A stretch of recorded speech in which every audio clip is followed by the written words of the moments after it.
All right, so we're wrapping up a lunch with Matt Clapton of Panattoni Construction.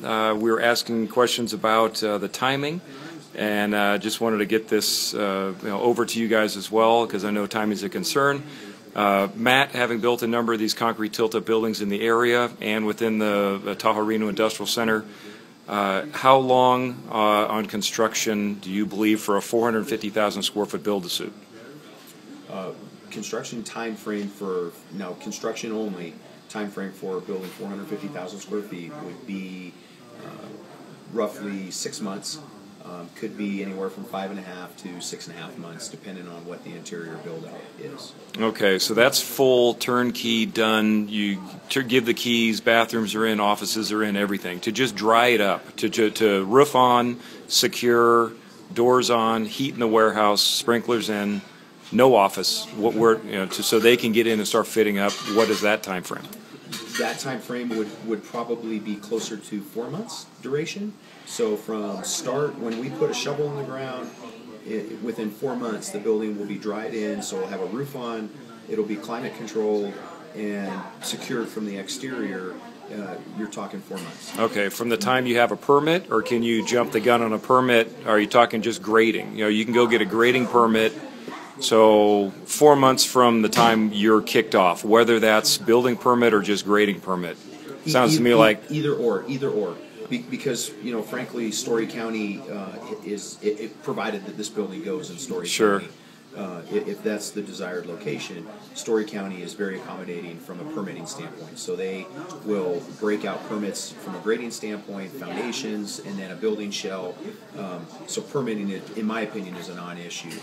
But even that being said, from the time I have a grading permit, we can have a building shell weather tight, closed in within 4 months, and then complete within 6 months. Okay, so back into a dry-in date of January 2nd. Mm-hmm. All right, so 4 months on construction, so September 1st. If you have a shovel in the ground September 1st, you're comfortable the building's done on time. And so then you have a month of permit ahead of that, or you're kind of overlapping that a little bit? No, not. So if you submit, I guess what I'm trying to get, if you submit for permit on August 1st, and you can actually jump the gun and do some stuff in August, yep, you're okay that a building would be up, dried in, and ready for fit up January 1. Yeah, here, just talk briefly in timeline. You're probably looking at a total of 30 days duration for design, provided that cooperation. The Understood. team is in place and says, look, we're gonna figure out all the nuances to what we need to get. Right. We get that information, and quite frankly, even some of that we don't necessarily need day one. We just need to make sure that the shell, the envelope itself, is exactly what we need. Understood. Once we get that, we can still deal with the TI stuff after the fact. Right. So, 30 days design. Maximum 30 days permitting, so you've got 2 months of duration there, and then you've got 6 months of duration of construction for a complete turnkey, ready to go. So, okay, and some of that overlaps. So you're talking 8 months from now to be in the building functioning, 6 months from now to be dried in. Correct. That's absolutely correct. Okay.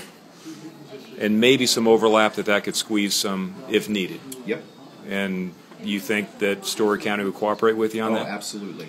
Like I said, we could. So let's talk through it. Let's say design started not until July. Okay. So design goes from July to August. Then permitting goes from August to September. Right. Okay. And then we start construction in September. That building is dried in by the first of the year. Okay. Right.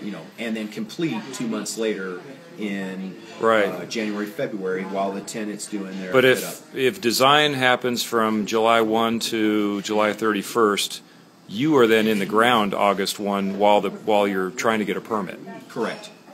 Okay, so you might not lose that month. We're not. Yeah, technically you're not necessarily losing a month, but you could gain some ground. Absolutely. Right. Okay. Absolutely. Just starting ahead of getting a full permit, knowing that. Yeah, we'd break it into pieces. We would break it into a grading permit. Yeah. And then a foundation permit, and then so yes, to answer your question, say the design took 30 days, but even that design, we don't have to wait the 30 days. We're going to have that civil design sooner than that. That may be, maybe that's 2 to 3 weeks in. Okay. So, I mean, the whole process, again, without getting too complicated, it can be broken into pieces, and it can be delivered in pieces, segmented, to where it can easily achieve the dates. Okay.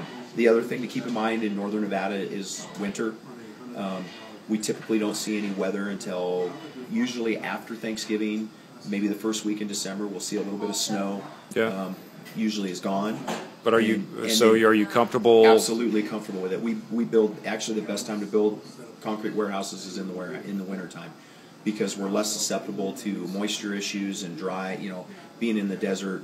The worst thing for concrete is moisture or dryness, if you will. It sucks the moisture out of the concrete, leads to cracking. So, so your slab is down September, October. So you've got probably and then you're tilting on that 4 to 6 weeks of grading. Yeah. Probably a little bit less, probably 2 to 4 weeks of grading. Then your slab on grade goes down, and within 12 weeks you have slab on grade down and panels poured, and then we'll start tilting those panels up. Okay. Roof structure follows it. So well ahead of the storms. It's really okay. I only bring it up because people might say, look, obviously we have inclement weather here, but in reality we go through the winter all the time. And what's different from, say, like California or other areas like California, they get a significant amount of moisture. It rains all the time.